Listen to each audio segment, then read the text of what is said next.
diversification. Find a virtual office address or something for that to work.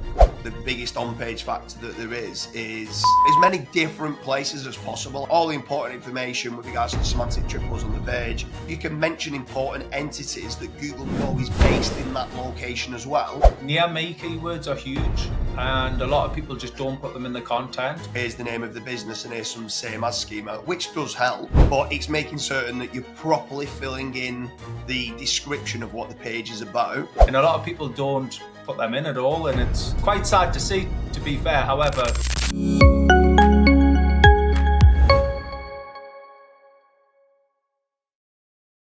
hi guys, it's Karl from Searcher, and today I'm joined with my business partner James Dooley, and in today's video we're going to get into it and run through how to rank location pages or location sites close to your proximity.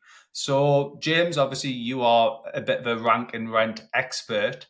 So from my personal point of view, obviously I've got a few location sites with yourself and obviously my own personal ones. What I tend to do is I tend to focus on more on-page elements, if I'm being 100% honest. Obviously there is more on the link building side, which can help from like a citations point of view and that, but I definitely focus a hell of a lot more when it comes to on-page elements. So what is the best bang for buck that someone can do from your perspective to get ranking close to their proximity within the locations?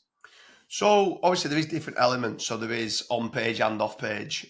Both are very important. So I think one of the biggest on-page elements that's very important is advanced schema.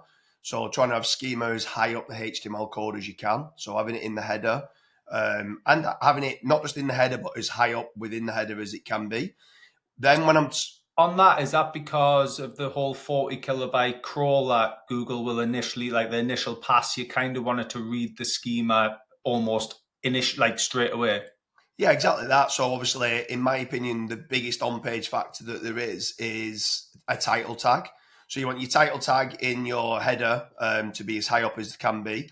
And then underneath the title tag and meta description, before it goes to the main body of the content, you want your advanced schema put in there. And remember the word, what I'm saying advanced schema. I don't just mean adding in, here's the name of the business and here's some same as schema, which does help, but it's making certain that you're properly filling in the description of what the page is about. And if it is location specific, so let's say it is Manchester in the UK, you want to make certain within the schema, you've got the longitude and latitude. You want to make certain that on the page itself, you've got images that, again, alt tagged up with in Manchester, but also got the longitude and latitude on the images as well. Having the images then put into the schema, making certain that your description within the schema has got semantic triples and the main core entities of what's needed on the page. Because you was mentioning there, like people debate whether it's the first 23 kilobytes, 24 kilobytes, 30 kilobytes. But basically, Google doesn't want to waste crawl budget on a page that they might deem to be low quality.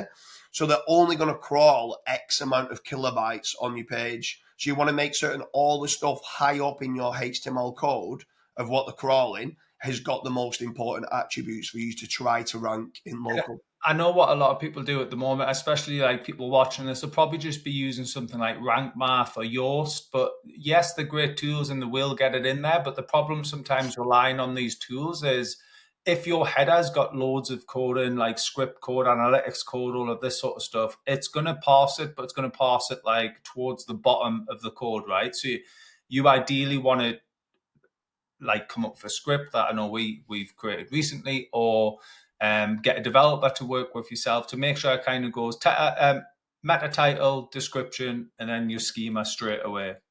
Yeah, exactly that. If anyone's watching this video and they want to know what the script is, drop a comment in the comment section. We can send you through this script, which makes certain that the schema is higher up the page and not. A lot of people have got like critical CSS in the header and stuff like that, and it's all adds to the blow, and they might end up being forming part of the first X amount of kilobytes. So that's one part. Obviously, title tag, H1, H2s, getting the main semantic triples with your main keyword, with your location put on there several times in different HTML elements. So like you said, title tag, meta description, H1, H2s, paragraph, alt text, as many different places as possible. I love the diversification in as many different HTML elements. Getting other close proximity towns that you're saying you've done these other areas, maybe on a testimonial towards the bottom of the page that can add on there, which helps. And then the off page. Off page is still pretty big for local.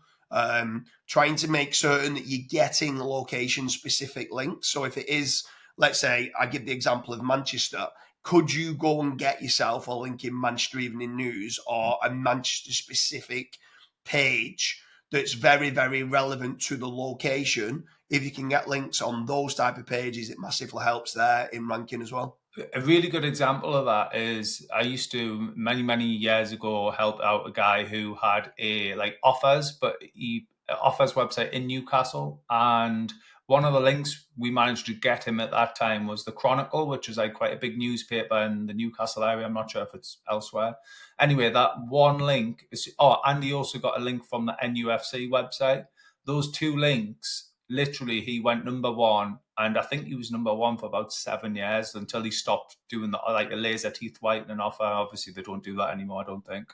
But it was like crazy how much those local links really helped.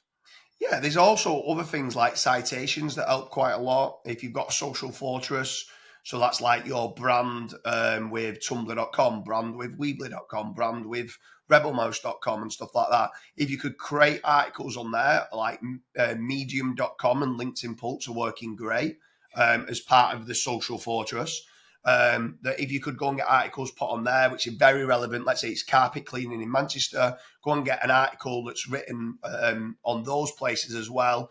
Tweet that article, share it on your LinkedIn, and then because tweets and LinkedIn also, like the posts and the URLs and those are ranking as well, like gangbusters at the moment. So trying to get them going back to the page specifically as well.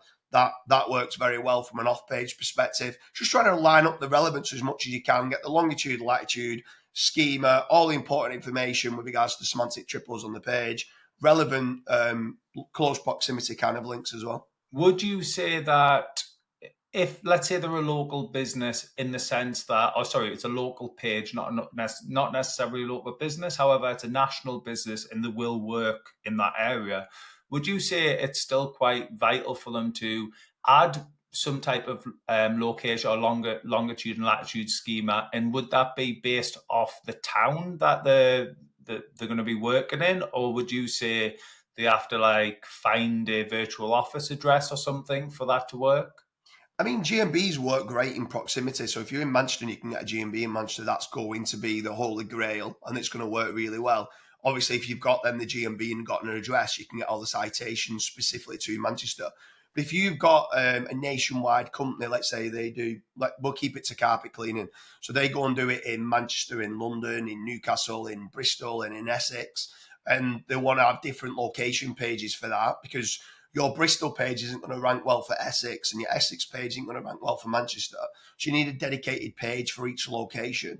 And if you don't have an address, you just got to try to do all the things with regards to on-page techniques in trying to. So a little hack I'll give you is if you are, let's say, in London, if you've done any work for anything that's got any cathedral or got an entity that Google knows based in London, like Big Ben, right, or anything like that, and you can put those as being some testimonials of what you've done there. Not only is it adding London to the page several times and Greater London as being the county on the page several times, if you can mention important entities that Google know is based in that location as well, that works very, very well. So in smaller areas outside of, let's say, London, it could be a library, it could be a cathedral, it could be a church, it could be something that you're trying to get on there, saying even if you've not done it at a church, and if it's got a Wikipedia page and it's a well-known entity, do it that we did a house nearby this church,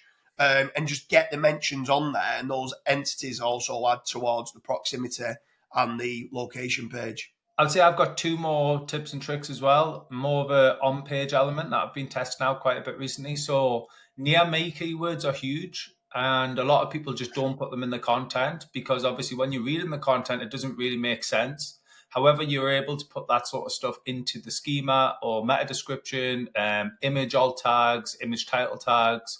You can add those near me keywords onto the page, and you definitely see ranking improvements for the like carpet cleaning near me localization terms. And then a second one would be postcodes. A lot of people just don't put postcodes on the page, and it's crazy when that they are almost entities in themselves, and you can list them of we work in. I'm not sure. I'm probably butchered the Manchester one, but M1. I know Newcastle's NE. NE1, NE2, etc. And a lot of people don't put them in at all, and it's quite sad to see. To be fair, however, I guess that's what kind of gives us a bit more of an edge as well. We should probably delete this video before it even goes live. But a good way of getting postcodes in is, again, towards the bottom of the page. If you've got testimonials and you've gone and got an address with a postcode and they're willing and they're okay to do that, or let's say you've done the job for the cathedral, and sometimes, as long as it's not a domestic client who might moan a little bit, but let's say it was specifically not just a postcode, but also the area code for the telephone number. Yeah. So like let's say in Lee, where I live, it's like 01942. In Manchester, it's 0161. I think it's 0191 for you up in Newcastle. So trying to get that if you get the cathedral name saying we went and did this job, you get the name of the entity, you get the address which has the postcode, and then it's got an 0191 number for Newcastle. That 0191 number, as well as the postcode, it's known as being a unique attribute to that location. And the more unique attributes you can have to that location, the better that page then will start to rank for your keyword, your service in that specific proximity and location. Great tip. So this video has now come to a close, and if you've got any comments or questions, please leave them below. And this video was specifically about how to rank in local locations close to proximity. So we hope we've helped.